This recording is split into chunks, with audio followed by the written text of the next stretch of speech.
Rex Burkholder is a familiar name to people who have followed Portland politics over the years.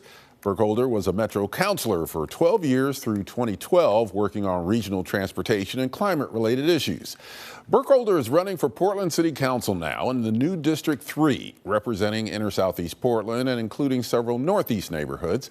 It has about 120,000 voters, more than any of the other districts. Burkholder is also co-founder of the Bicycle Transportation Alliance, now called the Street Trust, and the Coalition for a Livable Future. Currently, he's a partner in the Oxalis Group, a strategy group for nonprofits, political candidates, and government agencies. Rex Burkholder, welcome to Eye on Northwest Politics. Good to be here, Ken. Thanks. Well, let's talk about the big issue that Portlanders identify, the number of homeless people on the streets. We're struggling with housing affordability. What are your thoughts on how to deal with Portland's housing crisis? Well, there's two phases to this, of course, right? One is the immediate. How do we get people into shelter?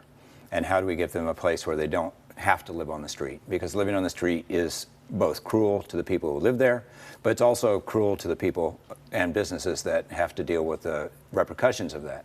So I think we're making progress. I'm a cyclist, as you mentioned, and I ride to work, I ride around town, I ride for fun. And I travel along the trails and such where the homeless had set up camps for a long time. Those are mostly gone. There's still kind of the moving around a bit of some, but the numbers are declining, which I assume that means we are being successful in finding places for people to live. But we need to keep doing that. The monies that are coming from Measure 110 for treatment of addiction are coming into play. So we're actually getting treatment centers. The money that you and I spend on our Metro household services tax are starting to set up therapy and other services for these people who are homeless. And we have an affordable housing fund.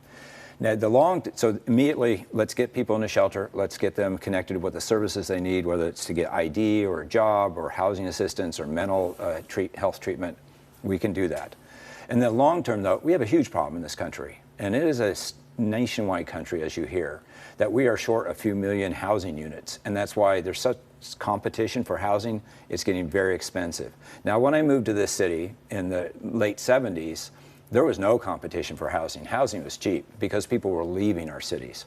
Portland turned things around and made it safe and inviting and exciting to live in the urban core again. And my kids went to the inner city schools. My wife taught there. And when we moved into our neighborhood, it was 75% low income.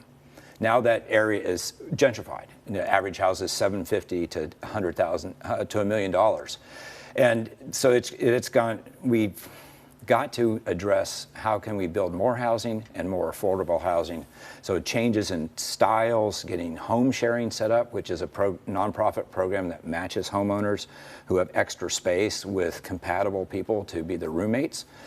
There's some regulatory hurdles for that that need to be changed so that these people can do that.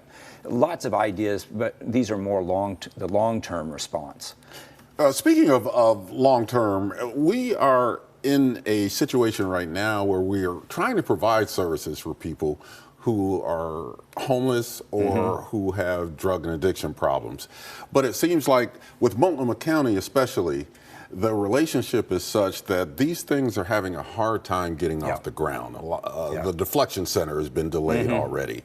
How do we deal with that, and especially as a city councilor dealing with things that you need Multnomah County to buy in on? Well, the key piece is that our governments always collaborate, right? We have overlapping responsibilities, overlapping jurisdictions, or our citizens are the same, or our residents are the same, right? Whether you're a county resident, you're also a city resident, you're a state resident, you are a Metro resident. So we have all these overlapping pieces. And my experience at Metro was that there is a lot you can accomplish by bringing people around the table and talking about where are we trying to get to, how do we get there, what resources do we need, and how do we solve problems? For example, I was on a group that's called the Joint Policy Advisory Committee on Transportation, which a long name, but it was 29 members, including county commissioners from all counties, city councilors, mayors, the head of ODOT, TriMet, sat around a table and said, how do we spend wisely hundreds of millions of dollars we get every year from the federal government, and how do we do that so we accomplish goals like having protecting the urban growth boundary and getting more walkable neighborhoods and increasing safety and options? Well, we have quite difference of opinion there around that table. You can imagine a conservative county commissioner from Washington County sitting down with the mayor of Portland. Okay, how do we get them to talk to each other? Well, it's about what are those shared values that we're trying to achieve. I have hope that as we make this transition and have a new city council and have a city council that's more focused on policy, that we can start thinking about more collaboration and working together. I see positive changes happening at the county commission too in Multnomah County. But we also have partners in Clackamas and Washington County we need to work with. They need to stand up their homeless services as well so that Portland doesn't just become the repository of everyone's problems. And this is a partnership we need to work in. We need to get more funding from the state. We need to be present at every table. What do you think about the new configuration of city council that you're trying to get elected to? Well, in some ways, I'm excited because the form of government we had, it could lead to, one, confusion on the part of residents saying, hey, I have a pothole. Who's the transportation commissioner this year? I have no idea. I'm not getting an answer. The bureau's not responsive. Who do I call? And I strongly believe that the councilors, the elected officials, are the first line that citizens have to talk to. We work for them directly. And then the people in the agencies work for that council. So this should make the lines of communication very clear, and that will be easier, and the councilors will have a lot of interaction with the community that way.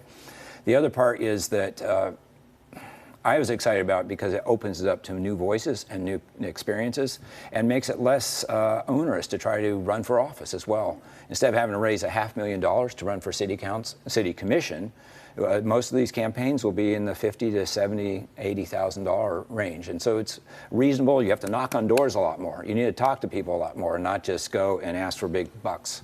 You're a co-founder of the Bicycle Transportation Alliance, which is now the Street Trust. In some Portland neighborhoods, there is a conflict between, creating more bicycle lanes as opposed to the traffic that comes as a result of development. So how do we reconcile the need to provide that kind of transportation for bicyclists and pedestrians, as well as accommodate the development that we have with vehicles? Well, I started the Bicycle Transportation Alliance with a lot of other people, but stayed with it and helped it grow. And what really provoked me was when my oldest son turned 5 and said, come with us on our bike rides. You can go on your own bike now. And we're riding down Northeast Broadway, heading towards the bridge, and my son stopped in the middle of the lane, there were no bike lanes back then, and turned around and said, hey, Dad, is this the right way to go? I looked behind me, there's a semi-truck, and I'm going, we should be able to get out of their way. And that's what bike lanes do, actually, is give places for bicyclists to be so they're out of the way of the traffic. And it also shows the motorists where to expect bicyclists. And so it has increased safety. Traffic crashes have dropped between cyclists and motorists as we get more bike lanes. There will be trade-offs. A lot of the traffic, though, we see is rush hour commuters going through our neighborhoods, not our neighborhood people. And I have to end it right there. Oh, my goodness, that's short. I know, it is short, and we hope to have you back sometime. Well, I hope to be back as your city councilor. All right, thank you for being here, Rex Burkholder. Thanks very much, Ken. Thank you.